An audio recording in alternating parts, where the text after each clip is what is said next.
Here's chapter 2, Apricot. I can't really see myself. I just hope that it's filming. It's a bit strange when you can't see yourself. One thing which Apricot loved to do was to sleep. He had amazing dreams, dreams of adventure and excitement. He was always free in his dreams, not bored and lonely in his cage. Then, just as he was drifting off, he heard an unfamiliar voice. It was the voice of a young girl whom Apricot didn't recognize, but she sounded kind.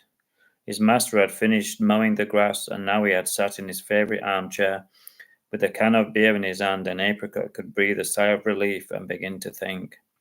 The lovely looking girl was now looking into his cage with a warm smile on her face. Hello, she said. What's your name? I'm Apricot, thought Apricot accurately, but the girl had no way of knowing this.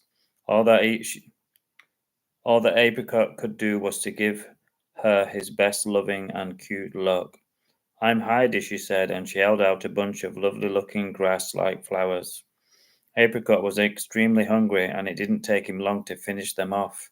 To Apricot, it was like the world's finest chocolate, delicious and satisfying.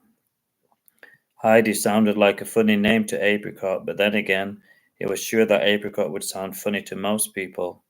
His previous owner had given him the unusual name before she had passed away, but now his new owner never called him anything. All he ever did was shout and snore and swear, and Apricot preferred him when he snored. Apricot knew that he'd been named after a kind of fruit, and he liked that. He'd never tried the fruit. He didn't want to feel like a cannibal. Heidi kept chatting to him, and it was obvious that she was a lot kinder than his master, who wasn't kind in any way.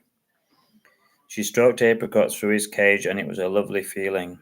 A feeling he wasn't used to. It made him feel warm inside. Then a familiar shout rang out. I must go, she whispered to a sad looking Apricot. I'll be back tomorrow and I'll bring some treats, she said, smiling. Apricot watched her disappear through a hole in the fence. With her long blonde hair and her soft skin, she looked like an angel, thought Apricot. His so-called owner woke up and he looked down at his can of beer dribbling onto the grass, and he kicked it like a football in the distance. And then he marched back into the house to get another one. Heidi heard the commotion and she watched through the fence.